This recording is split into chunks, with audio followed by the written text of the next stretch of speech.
When almost 20 blacks from a Dutch slaver were purchased as indentured workers for the English settlement of Jamestown, the history of blacks in America began. Blacks had little opportunity in the early days of the colonies. However, as more and more blacks were either born into or earned their freedom, they faced hostility when they began to create their own small businesses. Some of this early black business people took on trades that stemmed from hard work and ingenuity. Lunsford Lane was a young slave who started out simply selling peaches for money, and advanced to making pipes. From pipe making, he developed a pleasant brand of tobacco for smoking. Eventually, it became so popular that he was able to purchase his and his family's freedom in 1835 for $3,500. And America's first black millionaire was William Alexander Leidesdorff Jr., owned a shipyard, a lumber yard, and a chandlery shop. His worth is $1.4 million in 1856, equal to more than $42 million today. Men weren't the only savvy business owners. Elizabeth Keckley is one to know. Keckley was born a slave, but purchased her freedom. She eventually made elegant gowns for the Washington elite women, including President Lincoln's beloved Mary Todd Lincoln. And there was Clara Brown, an ex-slave. Brown lived in the America West in the late 1850s and established a laundry business. She eventually dabbed in real estate and owned property all across the state of Colorado. Following emancipation and the Civil War, more opportunities rose for blacks.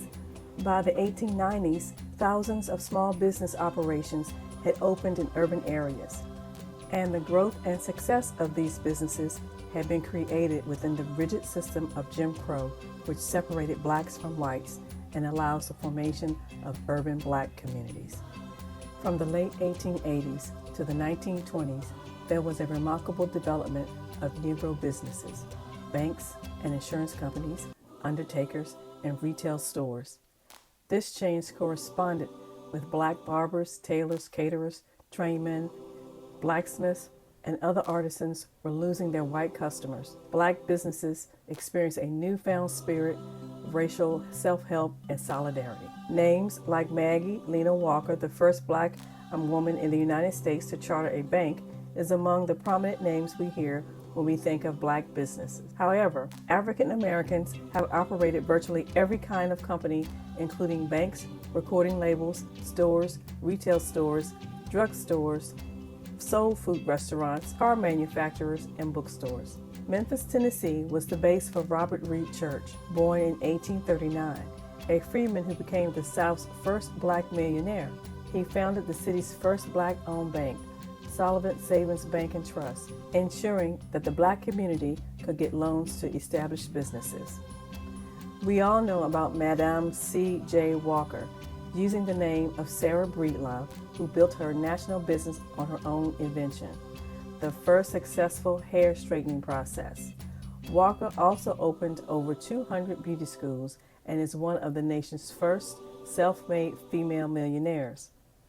However, the first and most prominent black female millionaire was a woman who inspired Walker, Annie Malone.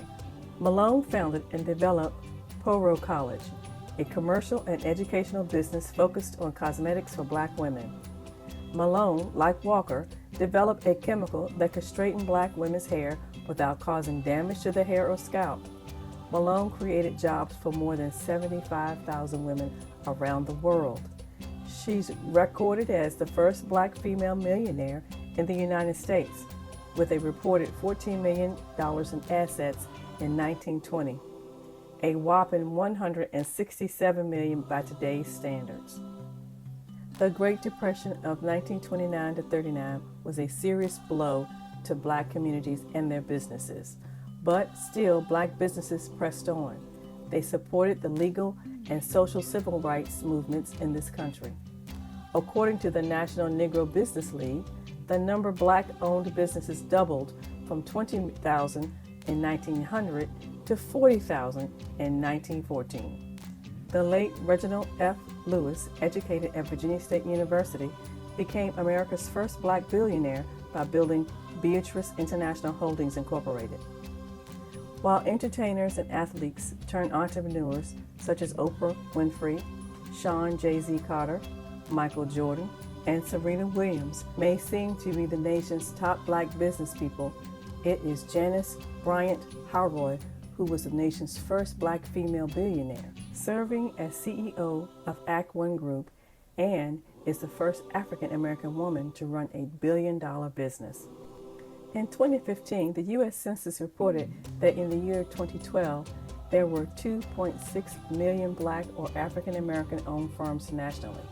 Amongst these millions of black owned companies include Mount Carmel's own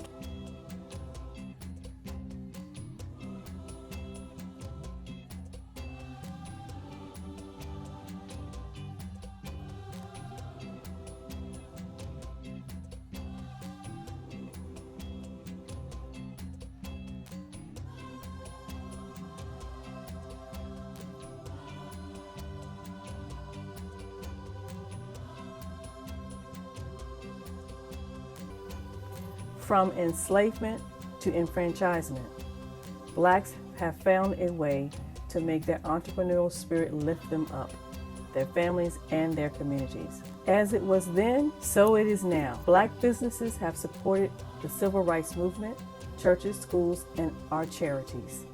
The Mount Carmel and its family of churches stand tall and remained reminders of more than 4 centuries of the hard work, sacrifice, and fortitude of black people.